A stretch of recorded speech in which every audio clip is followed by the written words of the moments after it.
Le chiffon blanc glissait inlassablement sur le cristal, mais mes mains ne cessaient de trembler.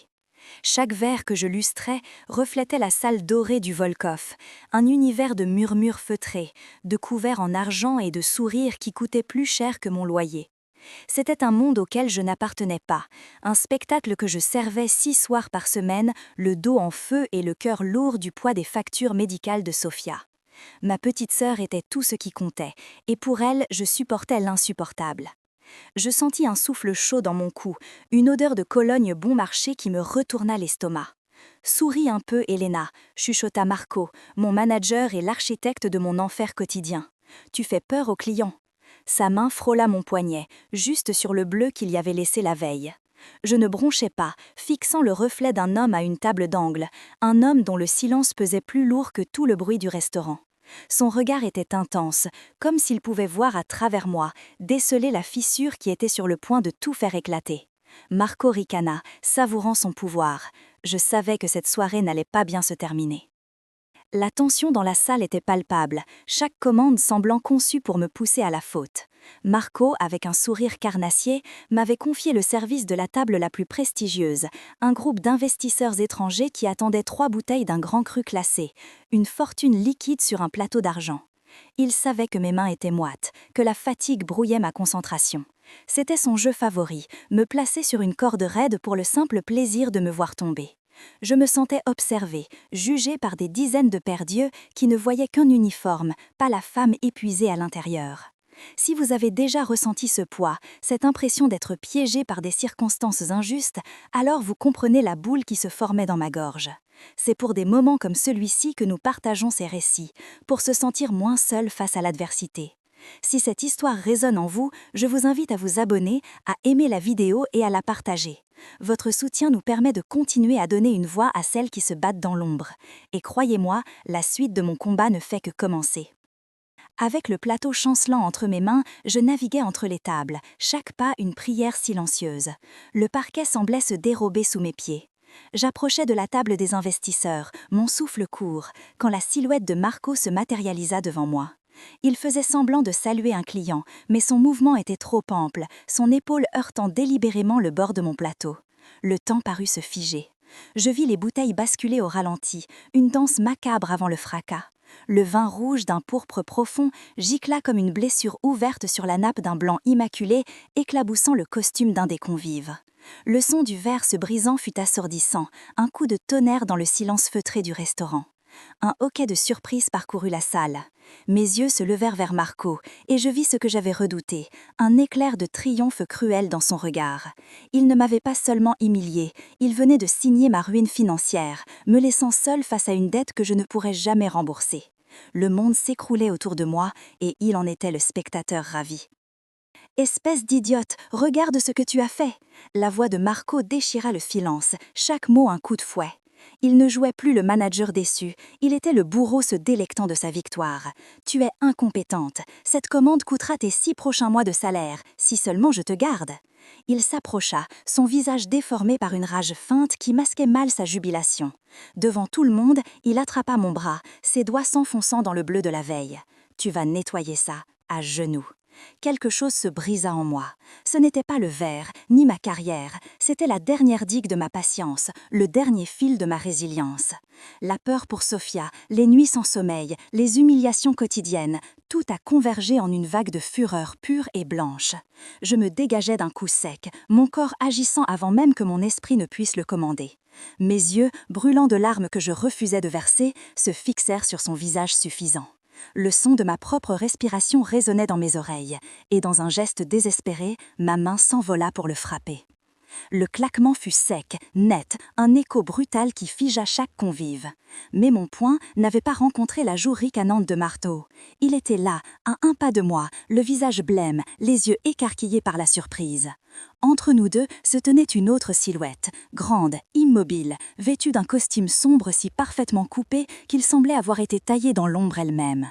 C'était l'homme de la table d'angle, celui dont le regard m'avait traversé plus tôt.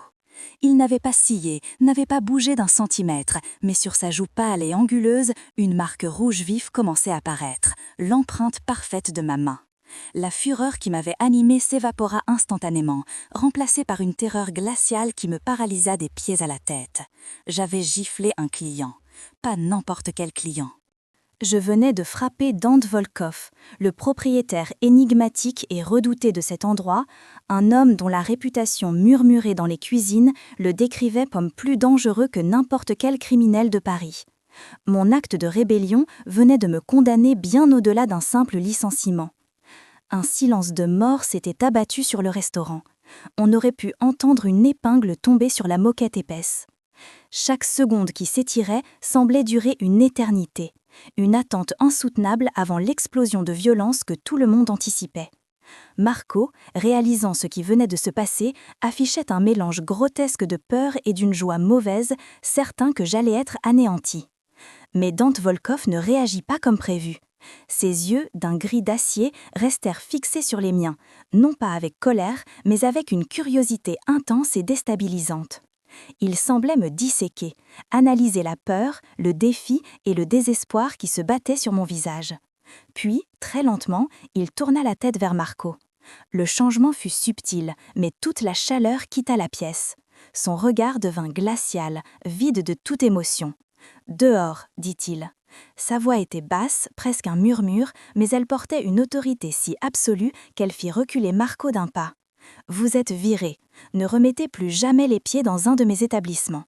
Léo s'assura que vous comprenez bien. » Un homme discret se détacha d'une table voisine et la terreur pure sur le visage de Marco me dit que son calvaire ne faisait que commencer. Dante Volkov écarta le chaos d'un simple geste de la main, et aussitôt, le personnel s'activa pour nettoyer les dégâts et rassurer les clients, comme une machine bien huilée reprenant son cours. Il se tourna de nouveau vers moi. J'étais toujours pétrifié, le bras encore endolori par la force de ma propre gifle, attendant la sentence. Mon cœur battait si fort que j'étais sûre qu'il pouvait l'entendre. Il ignora les regards curieux des autres tables, son attention entièrement concentrée sur moi. Son regard descendit sur mon poignet, s'arrêtant une fraction de seconde sur la marque violacée que la manche de mon uniforme ne cachait plus entièrement. Un pli imperceptible se forma entre ses sourcils. « Votre service est terminé », déclara-t-il, sa voix toujours aussi calme, dénuée de toute inflexion. « Je vous raccompagne. » Ce n'était ni une question ni une offre, c'était un ordre, énoncé avec une étrange forme de sollicitude qui me dérouta plus encore que la colère attendue. Ma vie venait d'être pulvérisée en 1000 morceaux devant l'élite parisienne, mais dans les décombres de ce désastre, cet homme dangereux et imprévisible venait d'ouvrir une porte que je n'aurais jamais imaginé exister. Je le suivis hors du restaurant, comme une automate, mes jambes se mouvant sans ma permission. L'air froid de la nuit parisienne me frappa le visage, un choc brutal qui dissipa en instant le brouillard de l'humiliation. La réalité s'abattit sur moi avec la force d'un poing. J'étais sans emploi. Les portes dorées du Volkov se refermèrent derrière nous, me bannissant de ce monde opulent et me renvoyant à ma propre misère. Chaque pas sur le trottoir résonnait comme le tic-tac d'une bombe à retardement. Le loyer, les factures de Sofia, l'abîme financier qui venait de s'ouvrir sous mes pieds. J'enfouis mes mains dans les poches de mon manteau usé, sentant les larmes me piquer les yeux. Je m'attendais à ce qu'il me laisse là, une inconnue qu'il avait défendie par caprice. Mais une berline noire, d'un luxe silencieux, glissa jusqu'au trottoir. Le chauffeur en sortit pour lui ouvrir la portière arrière. Dante Volkov ne monta pas. Il se tourna vers moi, son ombre m'enveloppant. « Montez », dit-il, sa voix ne laissant aucune place à la discussion. « Je vous ramène. » Le silence dans la voiture était plus assourdissant que le vacarme de la salle, un espace tendu où chaque respiration semblait calculée. Le trajet se fit dans une tension presque palpable, les lumières de la ville défilant à travers la vitre teintée comme des fantômes d'une vie qui n'était plus la mienne. Il ne me posa aucune question, ni sur mon adresse, qu'il semblait connaître, ni sur les événements de la soirée. Il se contenta de rester assis, droit, son regard fixé devant lui, mais je sentais son attention sur moi. Une présence intense qui analysait chaque détail. Mon manteau élimé, mes mains crispées sur mon sac, l'épuisement gravé sur mes traits. La voiture s'arrêta devant mon immeuble, une barre de béton grise et triste qui jurait violemment avec l'opulence du véhicule. C'était la collision de deux univers. Je m'attendais à ce qu'il me dise au revoir d'un signe de tête, mais à ma grande surprise, il sortit de la voiture en même temps que moi. Il m'escorta jusqu'à la porte d'entrée décrépite, sous le halo blafard d'un lampadaire. Alors que je cherchais mes clés, ma main tremblante, il parla. Le bleu sur votre poignet, dit-il, sa voix basse, une caresse de gravier. C'est lui qui vous l'a fait ? La question était directe, sans fioriture, et elle me glaça le sang. Mon regard se leva vers le sien, et j'y vis une chose bien plus effrayante que la colère, une certitude froide et absolue. Le lendemain matin, les conséquences de ma ruine se matérialisèrent avec une cruauté méthodique. Le premier coup fut un appel de mon propriétaire, sa voix mielleuse peinant à cacher l'impatience face à mes 2 semaines de retard de loyer. Il me donna un ultimatum de 48 heures avant d'entamer une procédure d'expulsion. Puis, une lettre de l'hôpital arriva, un rappel glacial que les traitements expérimentaux de Sophia n'étaient pas couverts et que la prochaine facture était due. Chaque chiffre imprimé sur le papier était un clou de plus dans mon cercueil financier. Le coup de grâce vint de mon téléphone, qui se mit à vibrer sans relâche. C'était Marco. Une avalanche de messages, passant d'excuses pathétiques à des menaces à peine voilées. Il me tenait responsable de son licenciement, de sa propre chute. « Tu vas me rembourser chaque centime pour ce vin, Helena, d'une manière ou d'une autre. » Il insinuait qu'il connaissait des gens, que ma vie pouvait devenir un enfer bien pire que le service au restaurant. La peur, froide et familière, s'enroula autour de ma gorge. J'étais seule, piégée, et mon ancien bourreau n'avait pas l'intention de me laisser en paix. Il voulait s'assurer que si lui sombrait, je sombrerais avec lui. Alors que je fixais le mur de mon salon, me demandant comment j'allais pouvoir protéger Sophia de ce désastre, on frappa à ma porte. Le son était net, assuré, différent des visites habituelles du facteur ou des voisins. Mon cœur s'emballa. « Marco ?» J'hésitais, puis regarda à travers le judas. Un homme que je ne connaissais pas se tenait sur mon paillasson. La quarantaine, impeccablement vêtu d'un costume gris, il avait une allure calme et professionnelle qui détonnait dans le couloir miteux. C'était Léo, le même homme qui avait escorté Marco hors du restaurant la veille. J'ouvris la porte avec méfiance. Il me salua d'un léger hochement de tête, son expression neutre. « Mademoiselle Lefebvre, je viens de la part de Monsieur Volkoff. » Il me tendit une enveloppe épaisse. Je la pris, mes doigts engourdis, et l'ouvris. À l'intérieur, une liasse de billets. Assez pour payer mon loyer, les factures de Sophia et bien plus encore. Une vague de colère et d'humiliation me submergea. « Je n'accepte pas la charité, dis-je d'une voix tremblante, essayant de lui rendre l'enveloppe. Il ne la reprit pas. « Ce n'est pas de la charité, répondit-il fermement. C'est une avance. Monsieur Volkoff souhaite vous proposer un emploi. » Je restai figée sur le seuil, l'enveloppe à la main, le cerveau en ébullition. Un emploi, après le fiasco de la veille ?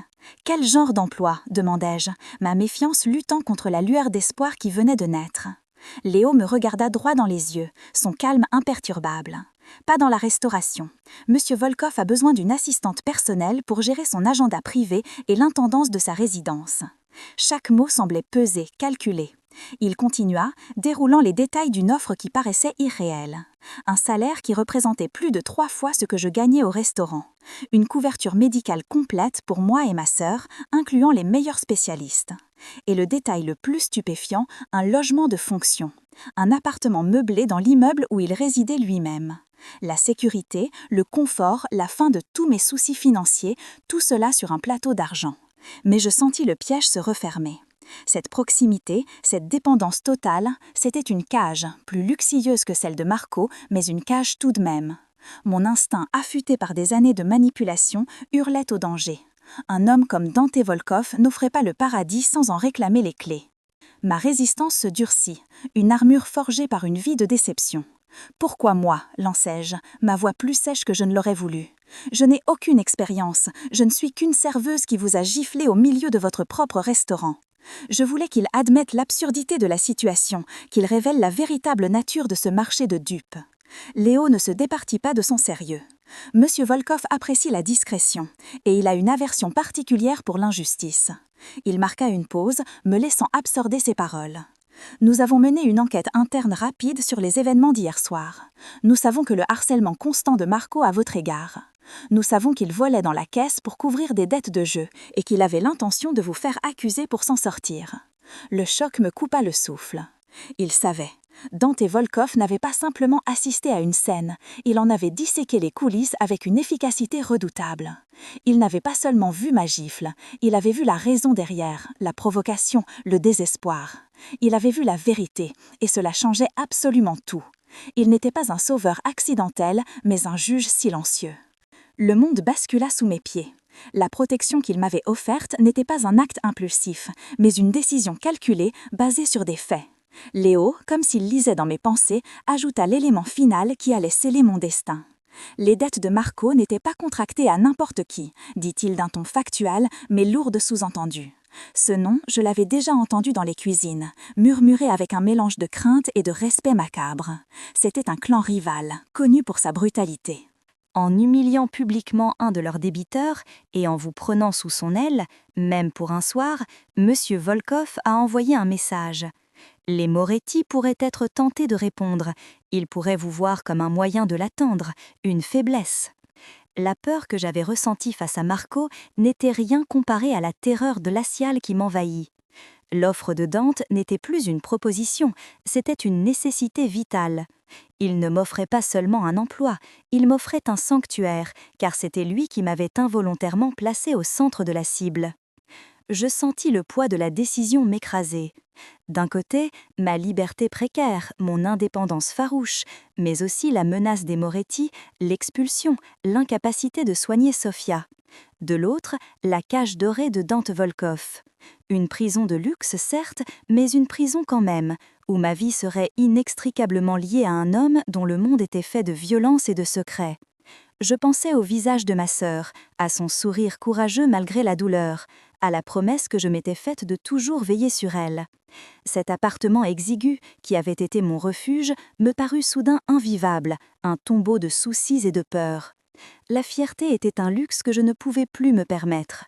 Combattre seul était un suicide. Le pouvoir de Dante était terrifiant, mais le monde sans sa protection l'était devenu encore plus. Il m'avait poussée dans l'arène, mais il était aussi le seul à pouvoir m'en faire sortir vivante. Mon combat intérieur fut bref et violent, une capitulation de la raison face à l'instinct de survie. Il n'y avait pas de bon choix, seulement le moins pire. Je relevai la tête et regardai Léo, qui attendait patiemment, son visage une toile blanche d'impassibilité. La défaite avait un goût amer, celui des cendres et du métal. Les mots sortirent de ma bouche dans un murmure rauque, un son que je reconnus à peine comme étant le mien. J'accepte. Il n'y eut aucune surprise sur son visage, juste un léger hochement de tête, comme si l'issue n'avait jamais fait le moindre doute. Bien, une voiture sera là demain à 9h pour vous aider à déménager.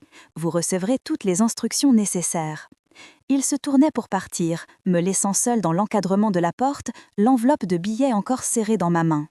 La porte se referma et le silence de mon appartement m'enveloppa, mais il était différent. Ce n'était plus le silence de la solitude, mais celui qui précède le grand saut dans l'inconnu. Je venais de vendre une partie de mon âme pour la sécurité de ma sœur. Je venais d'entrer dans le monde de Dante Volkov et je savais, avec une certitude absolue, qu'il n'y aurait aucun chemin de retour. La partie d'échecs avait commencé et je n'étais plus qu'un pion sur son échiquier. L'appartement ressemblait à une page de magazine d'architecture, un espace immense et impersonnel surplombant Paris. Des baies vitrées s'étendaient du sol au plafond, offrant une vue si spectaculaire qu'elle en devenait intimidante. C'était un panorama de pouvoir, celui d'un homme qui tenait la ville dans la paume de sa main. Mon ancien 2 pièces aurait pu tenir tout entier dans son salon. Léo m'avait fait une visite rapide, ses explications précises et dénudées de motion. « Votre chambre est ici. Monsieur Volkov apprécie le silence après 22 heures. Vos repas vous seront livrés, mais la cuisine est à votre disposition. Ne touchez à rien dans son bureau, jamais. Chaque règle était un barreau de plus à ma cage dorée. Sofia, que j'avais appelée pour la rassurer, était partagée entre l'émerveillement et l'inquiétude. « C'est comme un château, Elena. Mais cet homme, il est sûr ?» Sa question flottait dans l'air, sans réponse.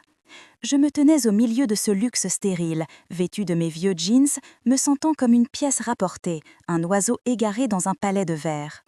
La sécurité avait un prix et je commençais à peine à en comprendre la monnaie, ma liberté. Mes nouvelles fonctions étaient aussi vagues que déroutantes. Assistante personnelle, le titre était ronflant, mais la réalité était un vide organisé. Je devais gérer un agenda qui ne contenait que des initiales et des adresses codées, trier un courrier qui semblait anodin et m'assurer que la machine à café était toujours prête à délivrer l'expresso noir et sans sucre qu'il buvait à des heures improbables. Dante Volkov était une présence fantomatique.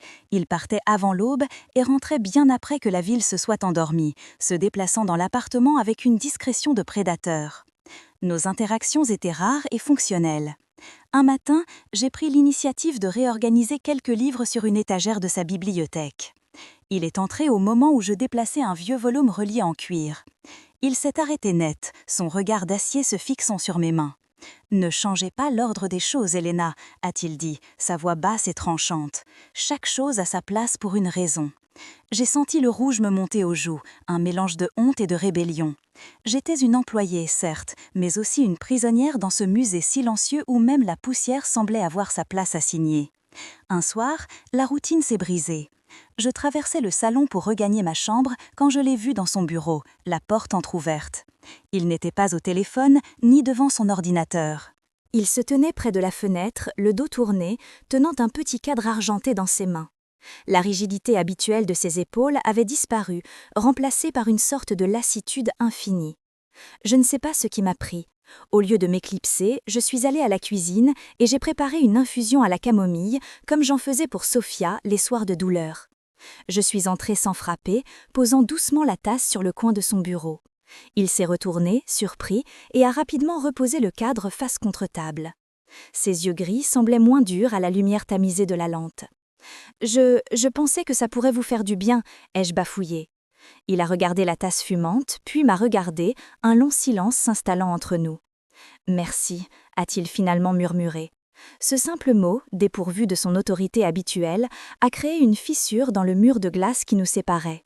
Pour la première fois, j'ai entrevu l'homme derrière le monstre. La routine protectrice qu'il avait instaurée commençait à m'étouffer. Léo devait être informé de chacun de mes déplacements. Une voiture avec chauffeur était à ma disposition pour aller voir Sophia.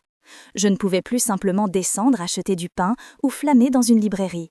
Chaque sortie était planifiée, sécurisée, surveillée. Je comprenais la nécessité, mais mon indépendance, la seule chose qui m'appartenait vraiment, me criait de me rebeller. Un après-midi, alors que le soleil filtrait à travers les vitres immaculées, l'envie de respirer un air qui n'était pas celui de la cage est devenue insupportable. J'ai attendu que Léo parte pour un rendez-vous, j'ai enfilé un vieux sweat à capuche et je suis sortie par une porte de service que j'avais repérée. Je n'avais pas de but précis, juste marcher, retrouver le contact du bitume sous mes semelles, l'anonymat de la foule, l'odeur de mon ancien quartier.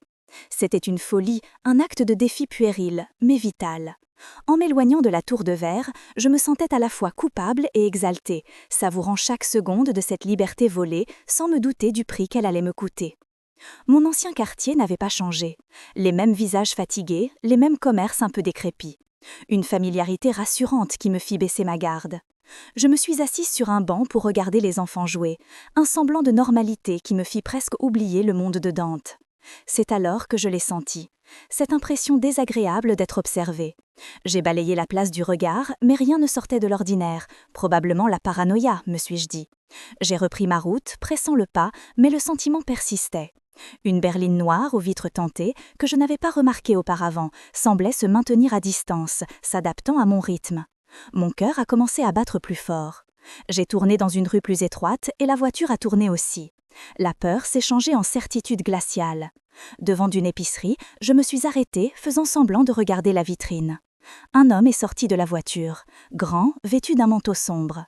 Il s'est approché calmement. « Excusez-moi, je cherche la rue de Belleville, vous sauriez m'indiquer ?» Sa voix était polie, mais ses yeux étaient froids, calculateurs. Puis il a ajouté, avec un léger sourire, « Helena Lefebvre, n'est-ce pas ?» Le sang s'est retiré de mon visage. Mon nom, prononcé par cet inconnu, a sonné comme une sentence. Je n'ai rien répondu, me suis retournée et j'ai marché aussi vite que possible, sans courir, luttant contre la panique qui menaçait de me submerger. Je n'ai pas osé regarder en arrière.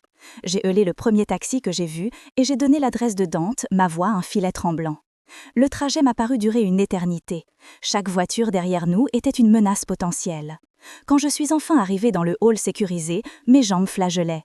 En sortant de l'ascenseur, la porte du penthouse était ouverte. Dante se tenait dans l'encadrement, les bras croisés, son visage une sculpture de fureur contenue. Il n'a pas élevé la voix, c'était pire. « Vous avez été imprudente », a-t-il articulé, chaque syllabe un éclat de glace. « Cet homme travaille pour les Moretti. Vous ne vous êtes pas simplement mise en danger, vous leur avez montré que j'avais une faiblesse, vous leur avez donné une cible. » Il m'a tendu une tablette. Une photo prise quelques minutes plus tôt me montrait pétrifié face à l'homme au manteau sombre. Mon escapade n'était pas un secret, c'était une invitation. L'incident a transformé la cage dorée en forteresse. La présence de Léo est devenue constante, une ombre silencieuse qui ne me quittait plus. Les conversations de Dante au téléphone étaient plus brèves, plus dures, menées en russe dans un murmure qui glaçait le sang. Il me traitait avec une distance polaire, un rappel constant de ma faute. Je me sentais coupable et terrifiée, piégée dans une guerre dont je ne comprenais pas les règles. Un matin, alors que je triais le courrier sous le regard vigilant de Léo, une enveloppe a attiré mon attention. Pas de timbre, pas d'adresse de retour, juste mon nom calligraphié d'une écriture soignée. Léo me l'a pris des mains pour l'inspecter avant de me la rendre avec un hochement de tête. Je l'ai ouverte, le cœur battant. Il n'y avait pas de lettre, pas de message, juste une photographie. Une photo colore, nette, prise de loin. On y voyait Sofia, sortant de son lycée, riant avec une amie. Elle tenait ses livres contre sa poitrine, son sac à dos jeté sur une épaule. Elle était si vivante, si insouciante, et si vulnérable. Le cliché avait été pris la veille. Il savait où la trouver. Il me le montrait. Ce n'était plus une menace contre moi, c'était une promesse. Je suis restée figée, la photo tremblante entre mes doigts. Le monde s'est mis à tanguer.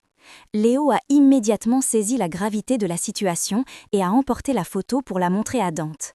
Je les ai entendus discuter à voix basse dans le bureau, les mots russes crépitant comme des braises. La porte s'est refermée, mais pas assez vite pour que je n'entende pas une phrase de Léo, prononcée en français, chargée de frustration. Une telle information, ça ne peut venir que de l'intérieur. Quelqu'un a parlé. Un traître. L'idée m'a frappée avec la force d'un coup de poing. Le danger n'était pas seulement la famille Moretti, une entité extérieure et anonyme. Il y avait une taupe dans l'organisation de Dante, quelqu'un de suffisamment proche pour connaître mon existence, pour savoir que Sofia était mon point faible et pour utiliser cette connaissance afin de déstabiliser son chef. Je n'étais plus seulement la faiblesse involontaire de Dante, j'étais devenue une arme dans une lutte de pouvoir. La photo de ma sœur n'était pas seulement un message des Moretti à Dante, c'était aussi un message d'un ennemi invisible, tapi dans l'ombre, qui disait « Je sais comment te détruire ». Quelques jours plus tard, la guerre psychologique a franchi un nouveau cap. Un livreur s'est présenté avec un petit paquet carré adressé à moi. Léo l'a intercepté, l'a passé au scanner avant de le déclarer sûr. Il voulait l'ouvrir seul, mais Dante est intervenu. Non, elle doit voir, elle doit comprendre.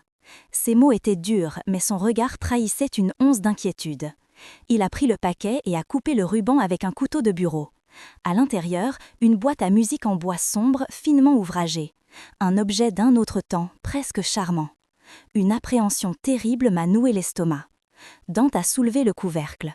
Une mélodie a commencé à s'élever, mais ce n'était pas la douce musique attendue.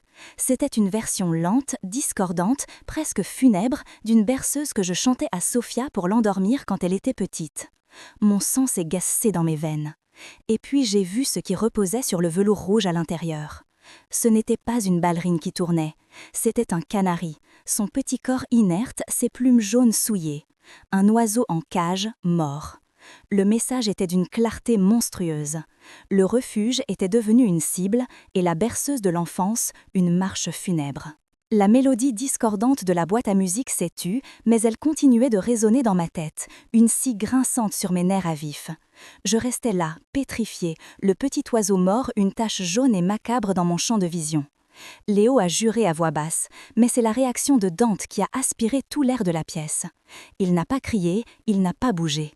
Il est devenu absolument immobile, un prédateur qui sent le danger. Une fureur si froide et si concentrée émanait de lui qu'elle semblait geler l'atmosphère.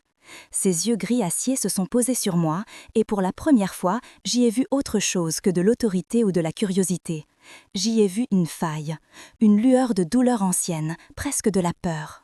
Pas pour lui, mais pour moi, pour Sofia. Il a pris la boîte de mes mains tremblantes, l'a refermée d'un geste sec et l'a tendue à Léo. « Fais disparaître ça, et prépare une équipe. Nous déménageons la petite maintenant. » Ce n'était pas une suggestion, c'était un verdict. Il ne se contentait plus de me protéger moi, il étendait sa forteresse autour de la seule chose qui comptait vraiment. Et dans son regard, j'ai compris que l'affront n'était plus seulement une menace, c'était devenu personnel. L'opération pour sécuriser Sophia fut d'une efficacité terrifiante, un balai silencieux et mortel qui m'a révélé la véritable étendue du monde de Dante. En moins d'1 heure, 2 berlines blindées attendaient en bas, leurs moteurs tournant doucement, et des hommes discrets, vêtus de sombre, se sont positionnés à chaque recoin de la rue. J'ai dû appeler ma sœur, le cœur battant la chamade, et lui mentir avec un calme que je ne possédais pas. Je lui ai parlé d'une fuite d'eau dans notre vieil immeuble, d'une solution temporaire chez une amie à la campagne.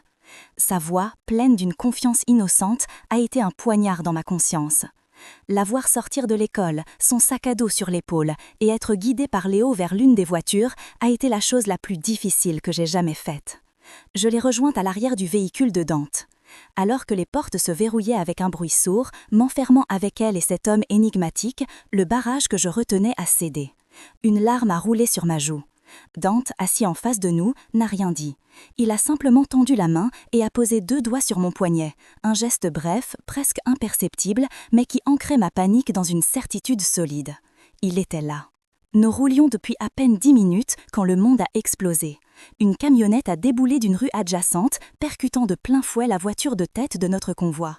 Le crissement des pneus, le fracas du métal et le son sec des premières détonations ont transformé l'habitacle feutré en une caisse de résonance pour la violence. Mon premier réflexe fut de me jeter sur Sophia, de la couvrir de mon corps. Mais Dante a été plus rapide. D'un mouvement fluide et puissant, il nous a plaqués toutes les 2 au sol de la voiture, son corps massif formant un bouclier humain au-dessus de nous. Des impacts sourds martelaient la carrosserie blindée. Dehors, c'était le chaos, des cris, des ordres aboyés en russe par Dante dans son micro de poignet. Son visage, à quelques centimètres du mien, était un masque de fureur calculée. Il n'y avait aucune panique en lui, seulement une concentration létale. Je pouvais sentir les muscles de son dos se contracter à chaque impact, chaque vibration de la tôle.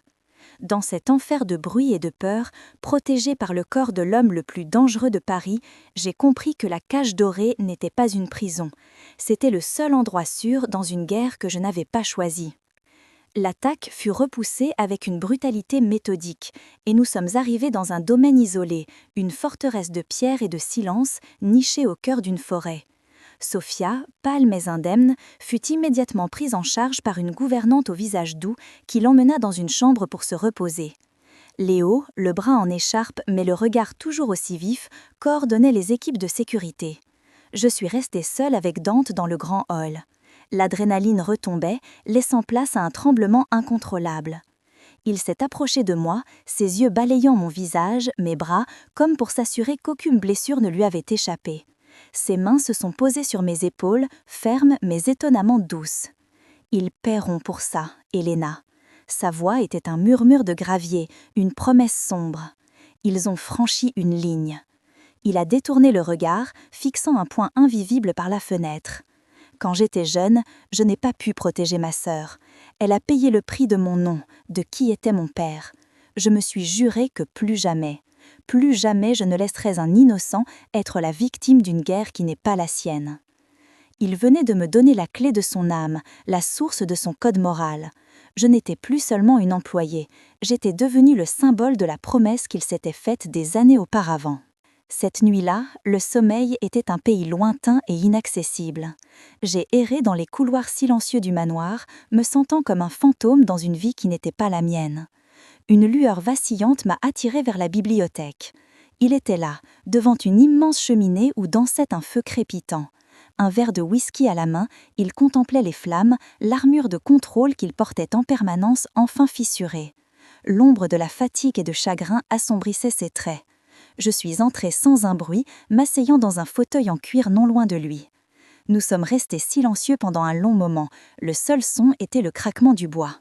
« Vous devriez dormir », a-t-il dit sans se retourner. « Vous aussi », ai-je répondu doucement.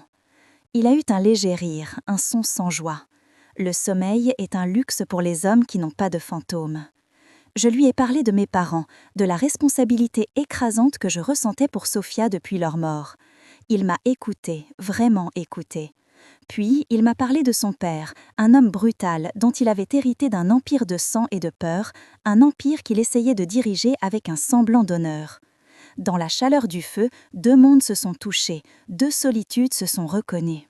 La conversation a dérivé vers des souvenirs plus doux, des îlots de paix dans des vies de tempête.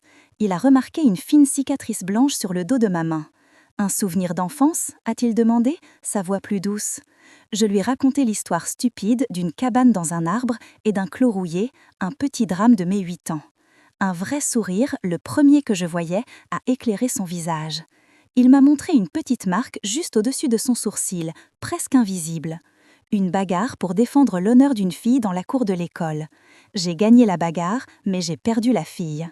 Nous avons ri, et pendant un instant, nous n'étions plus le parrain et son assistante, mais juste un homme et une femme partageant des cicatrices. Il a tendu la main et a délicatement tracé la ligne de ma cicatrice avec son pouce. Son contact était électrique, une chaleur qui s'est propagée dans tout mon corps. Nos regards se sont accrochés et le monde se réduit à l'espace entre nous. Le feu crépitait, l'odeur du vieux papier et du whisky flottait dans l'air. Il s'est penché lentement vers moi, son intention claire dans le gris orageux de ses yeux. Mon souffle s'est bloqué dans ma poitrine. Il s'est arrêté à un souffle de mes lèvres. Je pouvais sentir la chaleur de sa peau, voir le conflit qui faisait rage dans ses yeux. Sa mâchoire s'est contractée. « Je ne peux pas », a-t-il murmuré, sa voix rauque, brisée par une émotion que je ne lui connaissais pas. Il s'est reculé, pas brusquement, mais avec une lenteur douloureuse, comme s'il se battait contre sa propre volonté. « Elena, être avec moi, c'est peindre une cible sur votre dos. Ce qui s'est passé aujourd'hui, c'est parce qu'ils pensent que vous êtes ma faiblesse. Si je vous rapproche, si je fais de vous plus que ça, je ne ferai que confirmer leurs soupçons, je ne ferai que vous mettre encore plus en danger. » Ces mots étaient en coup de poing. Ce n'était pas un rejet, c'était la plus déchirante des confessions. Il ne me repoussait pas pour se protéger lui, mais pour me protéger de lui, de l'attraction qui nous liait et que nos ennemis pourraient transformer en armes. Nous étions connectés, c'était désormais une évidence, un fil invisible mais indestructible. Mais ce lien, qui aurait dû être une promesse de bonheur, était devenu la plus grande des menaces, la confirmation que dans son monde, l'amour était une condamnation à mort. Le lendemain matin, le silence entre nous était lourd de non-dits, chargé de l'électricité du baiser qui n'avait pas eu lieu. Léo est arrivé, son visage grave, balayant l'illusion de paix que le manoir tentait d'offrir. Ses nouvelles sont tombées comme une lame de guillotine. L'information sur le convoi venait bien de l'intérieur. Nous avons le traître. Il a marqué une pause, son regard se posant sur moi avec une pointe de pitié. Et nous avons retrouvé Marco. Il s'est caché après avoir tout vendu aux Moretti. L'emploi du temps de Sofia, ses habitudes, la berceuse que vous lui chantiez, c'était lui. La trahison m'a frappée, avec une violence nauséeuse. Ce n'était pas un ennemi anonyme, c'était le visage familier de mon tourmenteur, celui qui avait tout déclenché et qui continuait de tirer les ficelles depuis l'ombre. Le visage de Dante est devenu une plaque de marbre, vide de toute émotion, ce qui était bien plus effrayant que n'importe quelle colère. Il a regardé Léo. « Occupe-toi de lui, assure-toi qu'il comprenne, et qu'il ne parle plus jamais. » L'ordre était glacial, définitif. La guerre avait changé de nature. Ce n'était plus une question de territoire ou d'affaires, c'était une vendetta personnelle, et j'en étais devenue, malgré moi, la cause et l'épicentre. La nouvelle que Léo venait d'apporter s'installa dans la pièce comme un suaire. Marco n'était pas seulement un informateur lâche, mais un pion dans un jeu bien plus vaste. Il avait facilité une attaque coordonnée contre l'un des entrepôts de Dante, causant une perte financière colossale et, pire encore, ébranlant la réputation de fer de son organisation. La véritable onde de choc, cependant, fut la confirmation de mes pires craintes. Le traître qui avait vendu l'itinéraire du convoi était toujours actif, tapi au sein même du cercle de confiance de Dante. C'était lui, l'architecte invisible de ce chaos, qui avait utilisé Marco pour obtenir les détails intimes de ma vie et les transformer en armes psychologiques. Mon tourmenteur n'était qu'un symptôme, la maladie était à l'intérieur, rongeant des fondations de cet empire. Je sentais les murs se resserrer, comprenant que j'étais devenu le prétexte, le point de levier utilisé par un ennemi interne pour déstabiliser l'homme qui m'avait offert sa protection. La guerre n'était plus à la porte, elle était déjà dans la maison, et j'étais en son centre.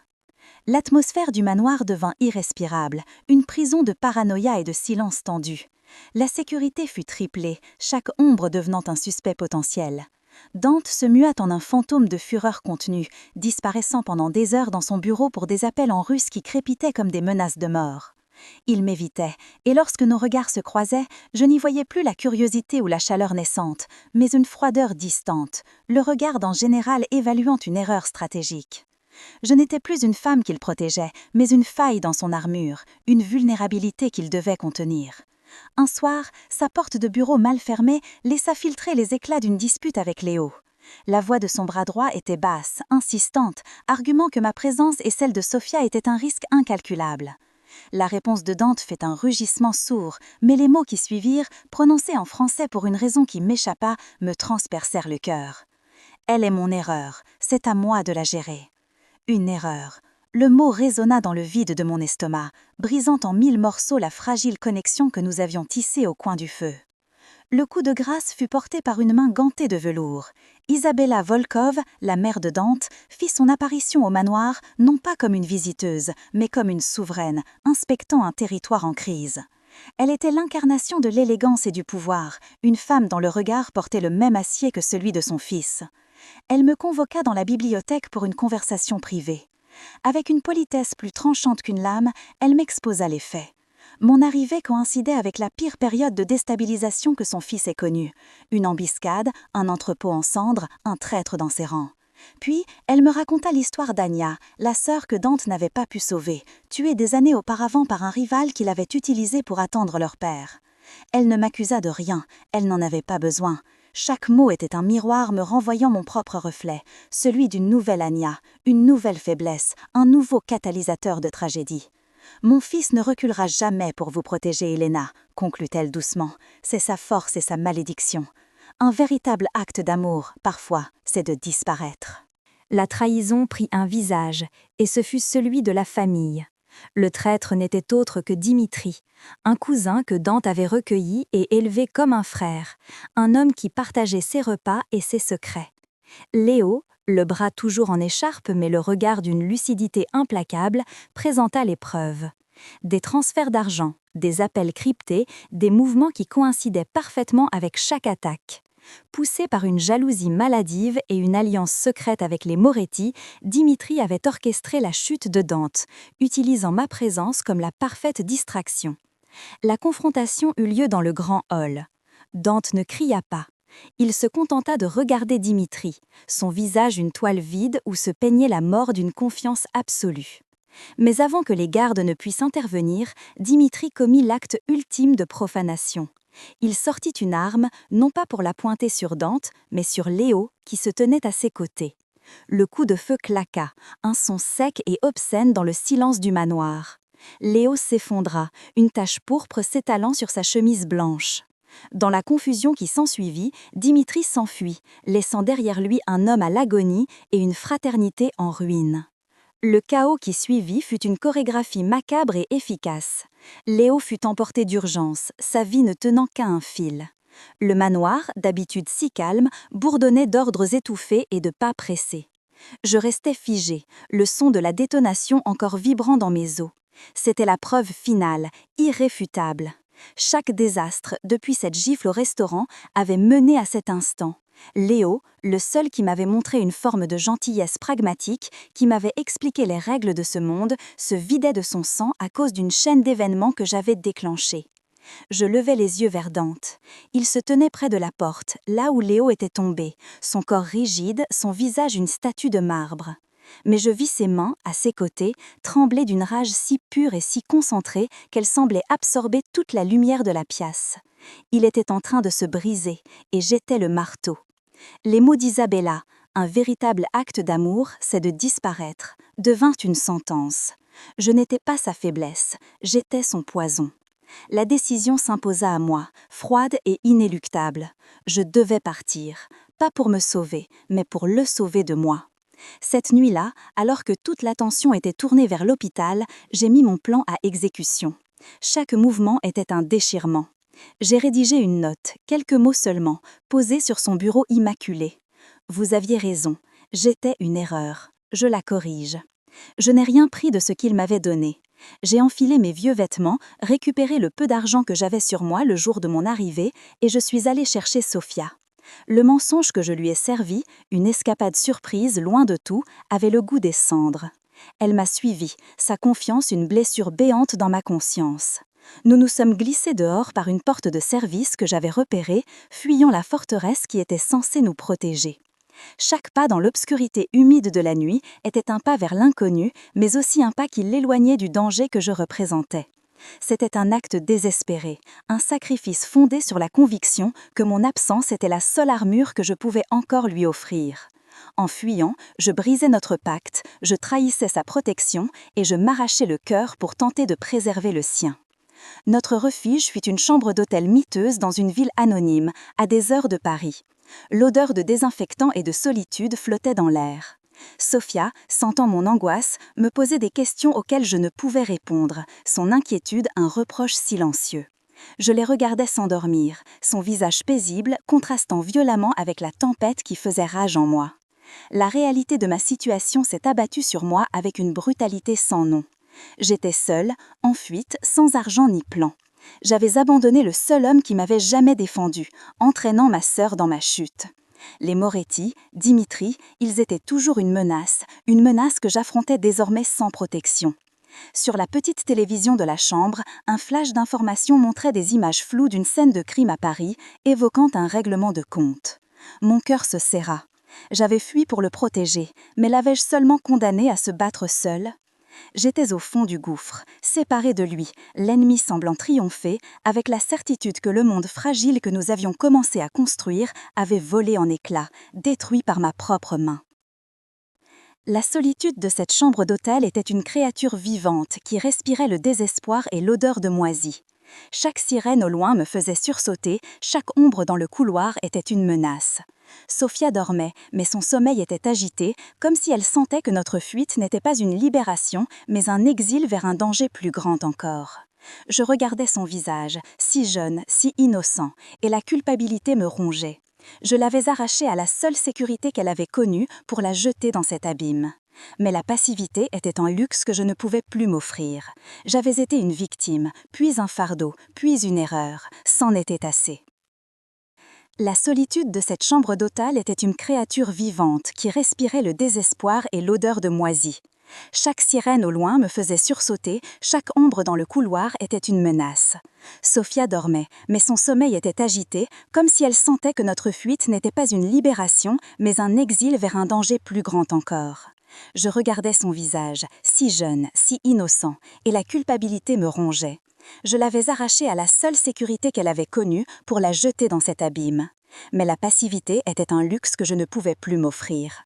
J'avais été une victime, puis un fardeau, puis une erreur. C'en était assez. J'imaginais Dante, non pas brisé par mon départ, mais transformé en un prédateur de glace, sa douleur muée en une stratégie froide et implacable. Il chassait Dimitri, c'était certain. Mais moi, je connaissais l'autre serpent, le plus petit, le plus lâche, Marco. Je connaissais ses failles, sa cupidité, sa peur. Et dans ce monde de monstres, la connaissance d'un seul homme pouvait être la seule arme que je possédais. Je devais agir. Mon plan était insensé, un pari désespéré d'une souris essayant de piéger un chat dans une jungle de lions. Mais c'était mon plan. Le lendemain, j'ai laissé Sophia à l'hôtel avec des instructions strictes, lui mentant une fois de plus sur un entretien d'embauche. J'ai utilisé le peu d'argent qu'il me restait pour acheter un téléphone prépayé dans une supérette anonyme.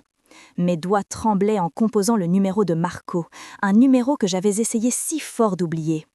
Le message était court, conçu pour appâter sa cupidité et sa lâcheté. Je sais que tu as été payé. Je veux ma part, sinon je parle à Volkov de tout ce que je sais sur toi et les Moretti. Je savais qu'il ne pouvait pas résister. La peur de Dante était plus grande que sa loyauté envers ses nouveaux alliés. Je lui ai donné un lieu de rendez-vous, un endroit public mais isolé, un vieux parc au crépuscule. Je n'avais rien à lui offrir, aucun pouvoir pour le menacer réellement, mais j'espérais que son instinct de survie le pousserait à faire une erreur, à me donner une information, n'importe quoi qui pourrait aider Dante à distance. Pendant que je tendais mon piège dérisoire, Dante déployait le sien, un filet d'acier et de technologie tissé à travers la ville. Il ne me cherchait pas, moi, il chassait Dimitri. Mais dans son monde, toutes les pistes finissent par se croiser. En suivant les flux financiers de son cousin, en interceptant des communications cryptées, il a vu mon nom apparaître. Il a compris. Dimitri n'allait pas laisser son arme la plus précieuse, la faiblesse perçue de Dante, s'échapper si facilement. Il m'avait laissé partir, sachant que mon désespoir me pousserait à agir, à devenir un appât volontaire. Il avait anticipé mon contact avec Marco. Mon initiative, mon acte de rébellion, n'était pas un coup d'éclat, mais le déclenchement programmé d'une bombe. L'appel que j'avais passé n'avait pas seulement alerté Marco, il avait allumé un signal lumineux sur la carte de l'ennemi. Dante a compris que je ne fuyais pas vers la sécurité, mais que je marchais droit dans la gueule du loup, et que le loup, ce n'était pas Marco, c'était Dimitri qui m'attendait. La course contre la montre avait commencé. Le lieu du rendez-vous était un entrepôt désaffecté près des quais, une cathédrale de rouille et de silence. Le changement de lieu de dernière minute exigé par Marco aurait dû m'alerter, mais j'étais aveuglée par ma propre détermination. L'air était lourd, sentant la marée et le danger. Ce ne fut pas Marco qui sortit de l'ombre, mais Dimitri. Il avait le même regard que Dante, mais dépourvu de toute lumière, de toute âme. Marco était là aussi, tremblant derrière lui comme un chien battu.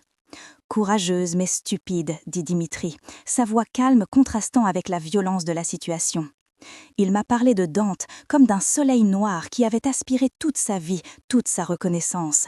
Il ne voulait pas l'Empire, il voulait le détruire, lui prendre tout ce qui comptait pour lui, comme il sentait que Dante lui avait tout pris.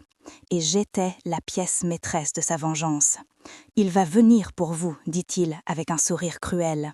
Et quand il le fera, il devra choisir entre vous et tout ce qu'il a bâti. Et peu importe son choix, il perdra. » La porte métallique a grincé, un son long et plaintif qui a déchiré le silence. Dante était là, seul. Il n'y avait pas d'équipe d'assaut, pas d'armes brandies. Juste lui, en costume sombre, se découpant dans l'encadrement comme un archange de la nuit. Son regard n'a pas balayé l'abscesse, il s'est posé directement sur moi, une ancre dans la tempête. Il y avait de la fureur, oui, mais aussi un soulagement si profond qu'il en était presque douloureux. Dimitri a ri, un son sec et sans joie. Il a attrapé mon bras et a pressé le canon froid d'une arme contre ma tempe. « La voilà, ton erreur, ton talon d'Achille. Prêt à tout perdre pour elle ?» Dante n'a pas répondu. Il a simplement continué à avancer, lentement, les mains ouvertes et visibles. « Laisse-la partir, Dimitri, c'est entre toi et moi. » Son calme était sa plus grande arme. Puis, il a fait quelque chose que personne n'aurait pu anticiper. Il s'est arrêté, a sorti son propre pistolet, l'a tenu un instant, puis la laissa tomber. L'arme a heurté le béton avec un bruit mat et final, un son de capitulation qui était en réalité l'acte de foi le plus absolu. Ce geste de reddition n'était pas une faiblesse, c'était un signal, un message pour moi. Il me disait qu'il me faisait confiance, qu'il risquait tout sur le fait que nous étions plus forts ensemble que lui seul avec une arme. Dans la seconde de stupeur de Dimitri, tout a basculé. Mon corps a réagi avant mon esprit. Je me suis jetée en arrière de tout mon poids, utilisant l'effet de surprise, et j'ai planté mes dents dans la main qui me tenait. Il a hurlé de douleur, son emprise se relâchant juste assez. C'était l'ouverture dont Dante avait besoin. Il a bondi en avant, non pas comme un homme d'affaires, mais comme le prédateur qu'il était. Le combat fut bref, brutal et définitif. Le silence qui a suivi, seulement brisé par nos respirations haletantes, n'était pas un vide, mais un serment. Dante est venu vers moi, a balayé les cheveux de mon visage, ses doigts effleurant ma joue. Ses yeux gris ne contenaient plus de doute, seulement une certitude. « Plus jamais », a-t-il murmuré, « tu ne me quittes plus jamais. » Je n'ai pas répondu avec des mots, j'ai simplement hoché la tête, mon choix aussi clair et irrévocable que le sien. Nous avions choisi, ensemble. Les semaines qui suivirent furent un purgatoire de silence et de reconstruction. Dimitri avait disparu, absorbé par les ombres de son propre monde, une note de bas de page sanglante dans le grand livre des Volkov. Les Moretti, privés de leur allié interne et confrontés à la fureur froide et méthodique de Dante, s'étaient retirés, signant un traité de paix précaire qui ressemblait plus à une capitulation. L'empire de Dante se réorganisait, les failles exposées par la trahison étant comblées avec un acier plus résistant. Léo, miraculeusement, se remettait. Je passais des heures à son chevet à l'hôpital, lui lisant des journaux ou simplement assise en silence, ma présence un gage de cette nouvelle famille que nous formions, une famille née du chaos. Dante était différent. La glace dans son regard avait fondu, remplacée par une vigilance chaleureuse, dirigée vers moi. Je n'étais plus une assistante, ni une faiblesse. J'assistais à ses réunions, ma voix devenant une de celles qu'il écoutait, mon intuition un outil qu'il respectait. Il ne me cachait plus la brutalité de son monde, mais il me montrait aussi comment il le façonnait pour nous protéger, pour construire un rempart autour de notre avenir. 6 mois plus tard, l'air que je respirais était différent. Il n'avait plus le goût métallique de la peur. Nous avions quitté le penthouse, cette tour de verre et de solitude, pour un manoir en pierre meulière en bordure de forêt, un lieu qui respirait l'histoire et la solidité.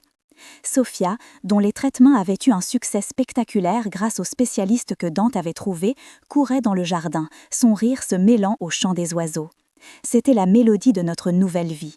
Dante avait tenu sa promesse de la manière la plus inattendue. Il n'avait pas simplement effacé mes dettes, il m'avait donné les moyens de construire. Le Volkov avait été vendu. À sa place, au cœur d'un quartier charmant, un petit bistrot baptisé Chez Sophia avait ouvert ses portes. Mon bistrot. Il m'avait fourni le capital, mais chaque décision, du menu au choix des rideaux, était la mienne. C'était un sanctuaire où le personnel était traité avec le respect que je n'avais jamais connu, un lieu où la bonne nourriture était servie avec dignité. Je n'étais plus une survivante, j'étais une créatrice, bâtissant sur les ruines de mon passé un futur qui avait du sens. Un soir, alors que la lune baignait le jardin d'une lumière argentée, nous étions assis sur la terrasse. Un silence confortable s'était installé entre nous, un silence rempli de tout ce qui n'avait plus besoin d'être dit. Il a pris ma main, ses doigts traçant doucement la vieille cicatrice blanche sur le dos de maman. Il ne l'a pas interrogée cette fois. Il s'est penché et a déposé un baiser léger dessus, un geste de vénération qui a guéri plus que la peau. « J'ai failli tout perdre ce soir-là, dans cet entrepôt », a-t-il murmuré, sa voix rauque. « Pas mon empire, toi. » Je me suis tournée vers lui, mon cœur débordant d'une émotion si puissante qu'elle me coupait le souffle. « Tu ne m'as jamais vue comme une erreur, Dante. Tu as vu quelqu'un qui se battait. Tu m'as simplement donné les bonnes armes. » Ses yeux gris acier, qui avaient autrefois contenu des tempêtes, ne reflétaient plus que la paix du ciel nocturne. Il a sorti une petite boîte de sa poche. À l'intérieur, il n'y avait pas de diamant extravagant, mais un simple anneau d'or blanc, gravé d'un seul mot. Ensemble. C'était une promesse, pas une possession. La boucle était bouclée. Je me tenais sur cette même terrasse, un verre de vin à la main, non plus pour le servir, mais pour le savourer. Le soleil couchant peignait le ciel de teintes roses et dorées. En bas, dans le jardin, Sophia et Léo, complètement remis, se livraient à une partie de pétanque acharnée, leur rire montant jusqu'à moi. La scène était si simple, si normale, et pourtant si extraordinairement précieuse. Dante est arrivé derrière moi, ses bras s'enroulant autour de ma taille, son menton se posant sur mon épaule. Nous regardions notre famille, celle que nous avions choisie, celle que nous avions forgée dans le feu. L'empreinte de ma main sur sa joue s'était effacée depuis longtemps, mais son écho avait redéfini nos deux vies. Ce n'était pas un conte de fées, c'était mieux. C'était une histoire de survie, de justice et de rédemption, la preuve que même dans l'obscurité la plus profonde, un acte de défi peut allumer une lumière assez forte pour éclairer le chemin du retour à la maison. Et si vous avez aimé ce voyage avec nous, un petit partage aide d'autres à trouver leur chemin vers nos histoires.